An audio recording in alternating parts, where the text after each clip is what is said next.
son de largo plazo. Es decir, nos interesa ver cuáles fueron las discusiones que tuvieron las pensadoras y pensadores argentinos a lo largo de la historia que intentaron darle forma a cada uno de estos modelos que nosotros conocemos, estudiamos como modelo primario exportador o agroexportador, modelo de industrialización y modelo neoliberal.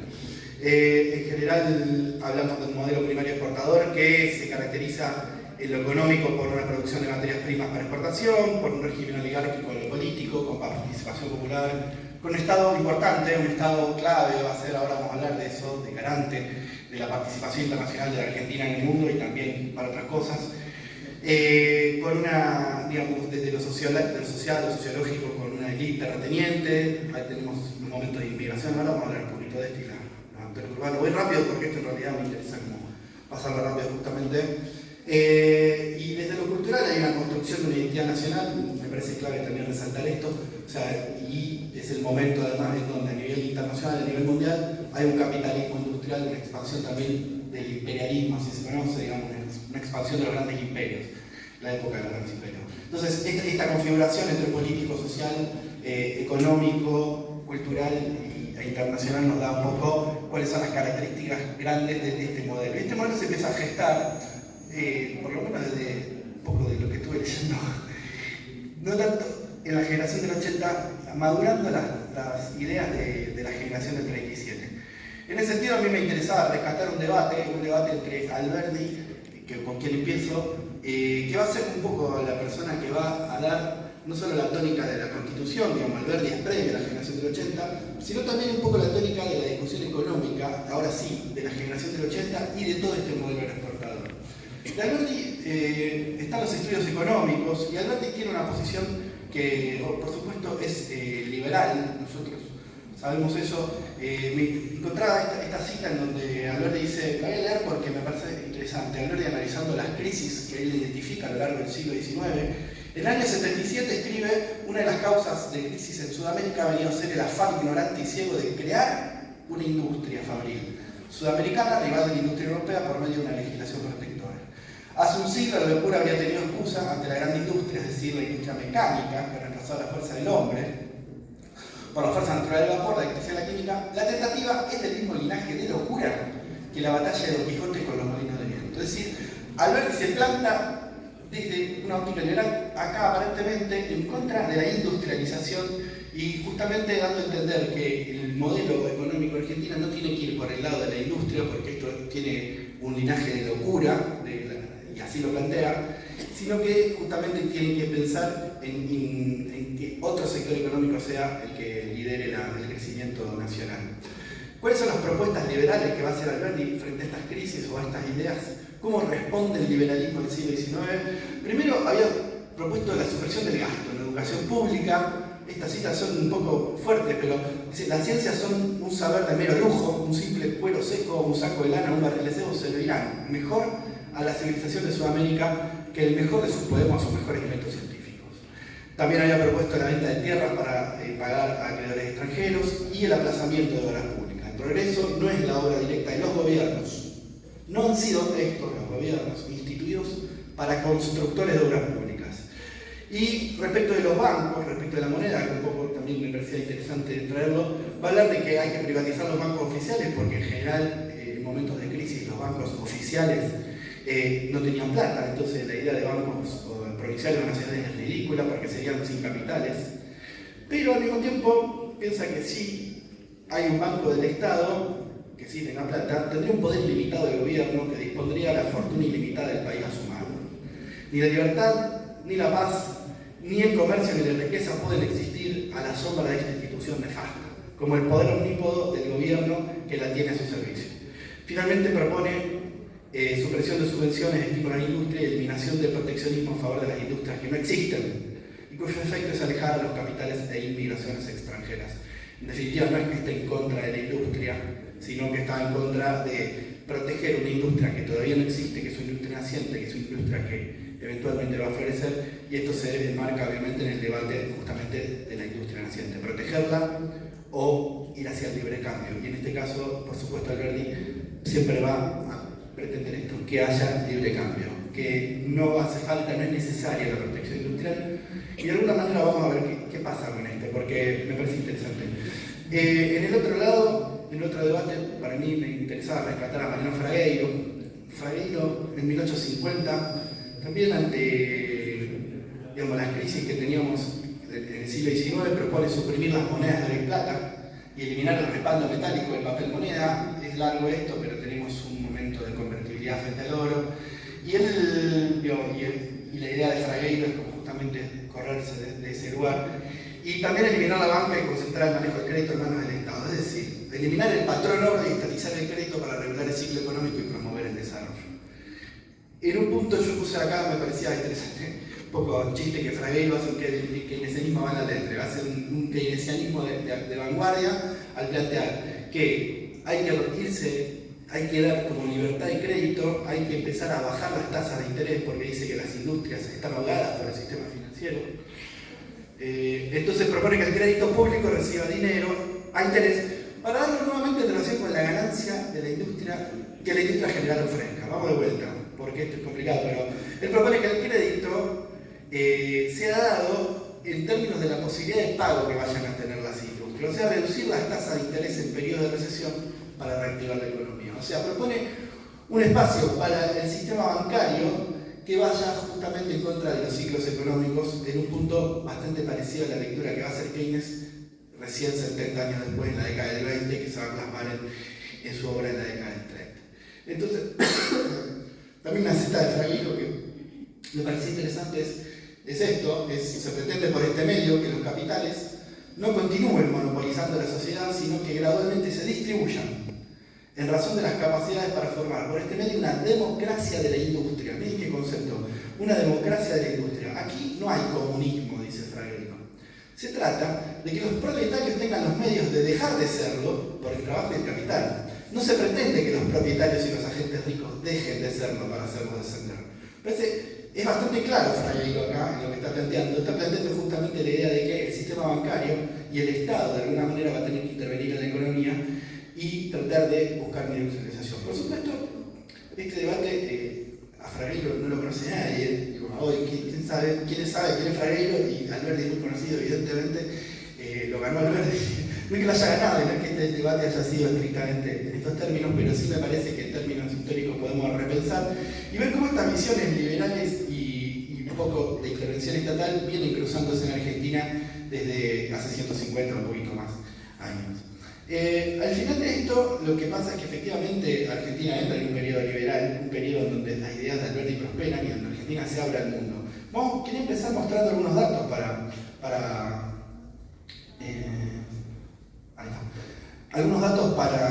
mostrar qué pasó a lo largo del periodo que sigue la generación del 80, el periodo que empieza en 1880 y que se extiende, podríamos decir, hasta prácticamente la década del 20. Depende de los datos, por supuesto, que uno va encontrando. La población se multiplica por 3,07, triplica la población. Los ferrocarriles se multiplican por 14, pasando desde 2.400 kilómetros de vías férreas que había hasta 34.000 en el año 21, perdón, en el año 16. El producto, dado un valor del producto 100 en el año 1900 como para comparar, pero básicamente se multiplica por 9 también. Efectivamente tenemos un momento de crecimiento brutal de la economía, del crecimiento que ahora vamos a ver cómo se distribuyó o en qué influyó, pero básicamente sí una economía nacional que durante todo ese periodo se abrió al mundo y creció. ¿Cómo se inserta al mundo? Bueno, produciendo carne, lanas, cuero, maíz, trigo, o sea, es la Argentina primario exportadora. A diferencia del resto de América Latina, y esto es interesante también, Argentina no es un país monoproductor, es un país que se diversifica en su producción ya desde el inicio y que eso le va a permitir justamente empezar la industrialización, y ahora vamos a ver un poquito sobre esto. Hay una expansión de la frontera agrícola en varias provincias simultáneamente, no nos quedemos únicamente con la idea de la conquista del desierto, sino que hay varias provincias simultáneamente. Por supuesto, la clave de la inserción mundial tiene que ver con el movimiento inmigratorio. Esto lo habrán visto ayer si vinieron a la jornada y hoy también. La inmigración es uno de los ítems ineludibles de la historia de ese periodo. La extensión de la línea ferroviaria, pero se inserta como un país periférico. Y en este sentido, también volviendo un poco al pensamiento económico, se buscan aprovechar ventajas comparativas. Es decir, Argentina se inserta con la lógica de ser un país que va a especializarse en lo que mejor hace. ¿Qué es lo que dice Ricardo? No para dar clases de Ricardo, pero Ricardo siempre habla sobre esto, sobre la necesidad de especializarse en lo que mejor uno hace. Es especializarse, y eso va a hacer que el país logre efectivamente obtener lo máximo posible. Bueno, esta idea liberal, Ricardo, por supuesto, de la escuela clásica, es muy influyente. Recordemos que en Argentina ya durante el siglo XIX se estudian las ideas de Ricardo, la vulgarización de Ricardo a partir de Mill, digamos, el estudio de la economía argentina se hace a partir de 1850 en la Universidad de Buenos Aires con los manuales de economía argentina de Mill y luego de Stuart Mill, o sea, mi padre e hijo. Y bueno, y esta vulgarización de Ricardo es la que consumen las élites argentinas también, y de alguna manera implica que estas ideas entraron en la conversación general. Entonces, esta idea de aprovechar ventajas comparativas justamente me parece que también es clave. Pero Argentina, a diferencia de lo que dice la teoría ricardiana, que tiene que especializarse en una única cosa, se especializa en muchas cosas. Me parece que también es clave la cuestión de la infraestructura. Hay, digamos, no tenemos que pensar únicamente que el crecimiento es crecimiento de la población. Digo, hablamos de ferrocarriles, pero también, o sea, el transporte, pero también los puertos, las comunicaciones, frigoríficos, almacenes. La infraestructura es mucho más que una ruta o una vía férrea. Hay que montar una estructura financiera que nacen los bancos, las aseguradoras, las bolsas de comercio de todo el país, incluyendo la de Rosario en esa época. Entonces, efectivamente, tenemos un crecimiento de la infraestructura que aparece por todas partes, O sea, este crecimiento de alguna manera empieza a mostrarse, ahora vamos a ver, de la mano del capital extranjero, pero de múltiples maneras. Hay por supuesto, a partir de la gran necesidad de mano de obra que se genera a partir de este crecimiento y esta idea de país despoblado y una nación parecida a Argentina, etc., gobernar es poblar, y so on. Bueno, hay una necesidad de mano de obra que busca un salario, empieza a dar su salario competitivo, y esto implica una monetización de la economía, una economía que empieza a tener moneda, una economía que ya no es una economía tan, no sé cómo decirlo, pero una economía más moderna, podríamos decir de alguna manera, con mucho más mercado en todas partes. Esto implica que empieza a haber también, la demanda de la mano de obra es directa por el sector exportador, pero también este sector exportador que demanda mano de obra empieza a demandar mano de obra de manera indirecta, servicios, como dicen, todo lo ligado a las exportaciones, no solamente el buque, el puerto y nada más. Y esto implica que hay, claro, una gran transformación demográfica. Como vimos, la población que se multiplicó por 3 en el lapso de 40 años, lo cual es una barbaridad si lo pensamos en términos actuales, digamos.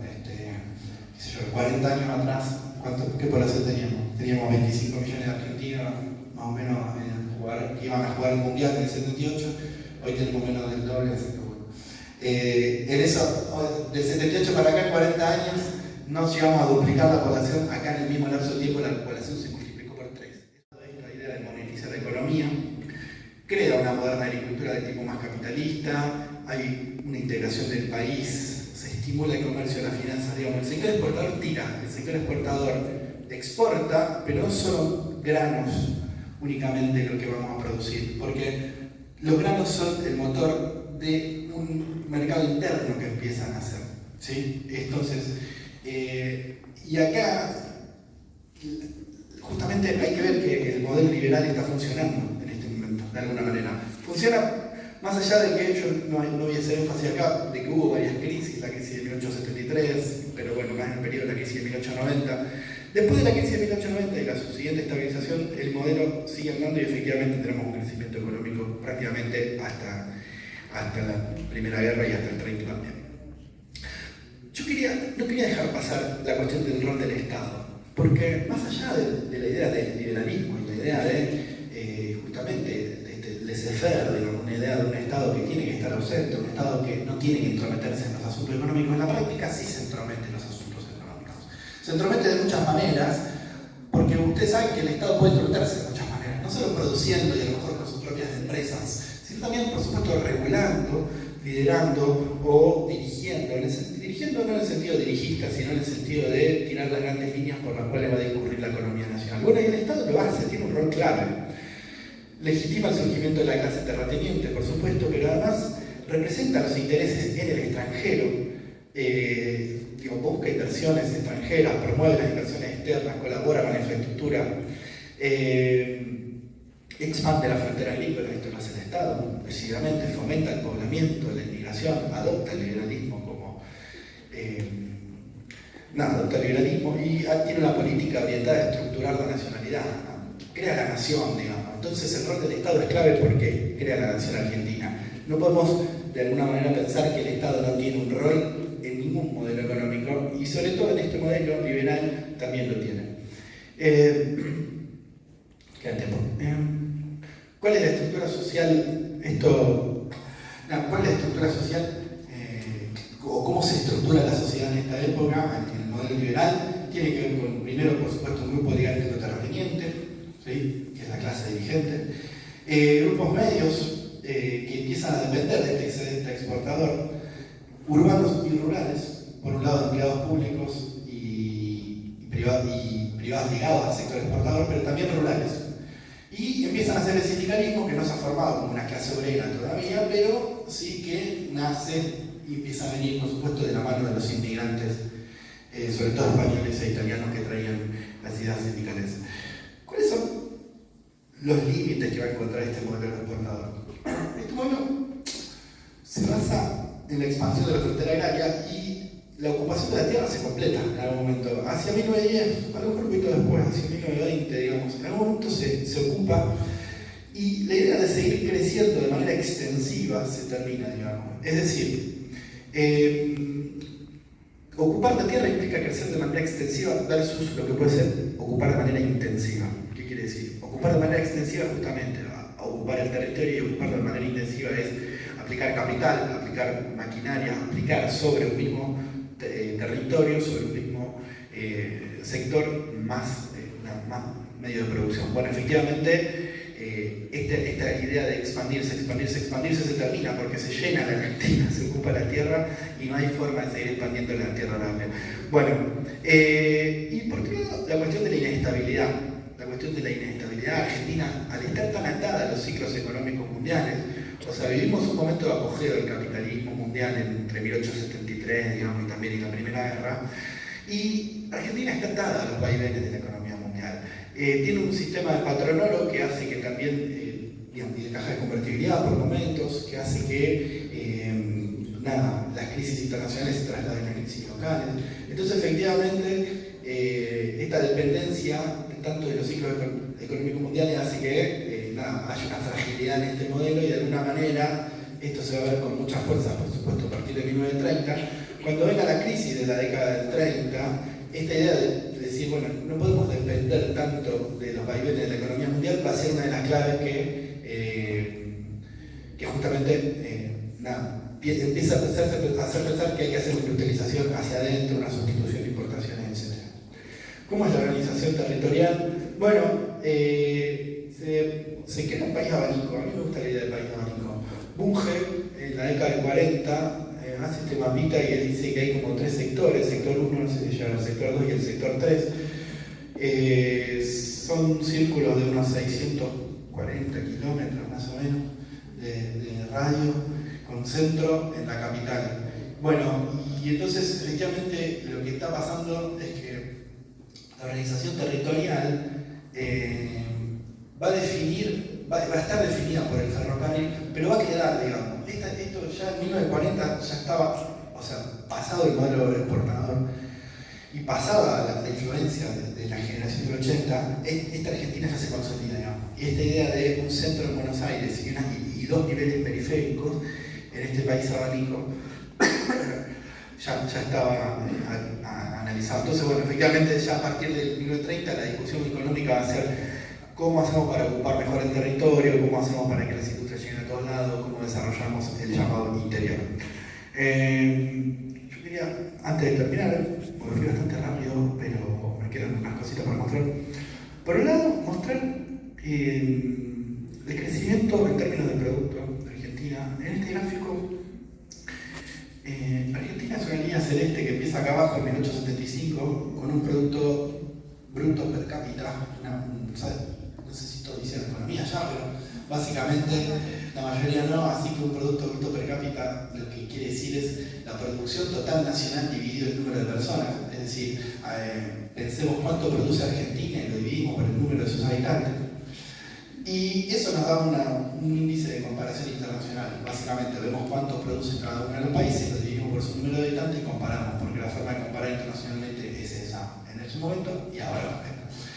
Y Argentina efectivamente tiene un crecimiento importante. Entonces, el modelo aeroportuario, por ejemplo, en un momento de decadencia de Italia, que después Italia por supuesto va a crecer y va a superar mucho a Argentina durante el siglo XX, pero en un momento donde hay emigración italiana o inmigraciones argentinas, efectivamente se ve que Argentina crece. Sin embargo, Argentina está todavía lejos de ser una potencia mundial en términos de su producción. El año 13, digamos.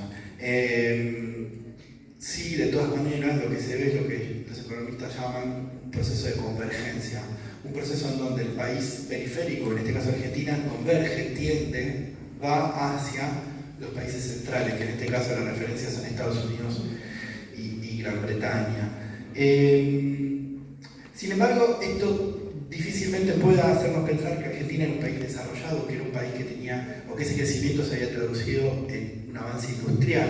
Para mí el ejemplo más clave de esto es pensar en la Primera Guerra y, no sé, y un país como Japón, que en este momento tiene un PBI per cápita como el de Argentina, un poco más ya inclusive, combatió con submarinos, digamos, en 1914. Yo pienso que la industria argentina está bastante lejos de poder hacer un submarino en el año 14. Y esto nos da un poco la pauta de pensar si efectivamente este crecimiento había sido un crecimiento que desarrolló la industria nacional o que desarrolló el país, no solamente fue un crecimiento que quedó en manos de unos pocos. Bueno, acá había visto la construcción de la red ferroviaria, pero ya lo nombré, no quiero demorar tanto. Quiero ir al cierre con esto. El sector, el liberalismo de Alberdi finalmente, aunque no lo quiera, termina generando industria, porque las ideas van cambiando y efectivamente el sector aeroportuario impulsa la industria.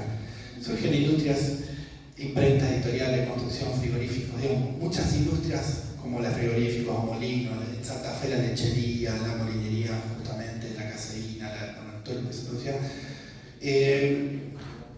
Viene justamente del sector agrario, viene del sector primario, es la producción de los productos primarios lo primero que se industrializa, pero esto a la vez va generando industria imprenta o servicios asociados a la industria, servicios comerciales, y por supuesto se va generando un mercado interno.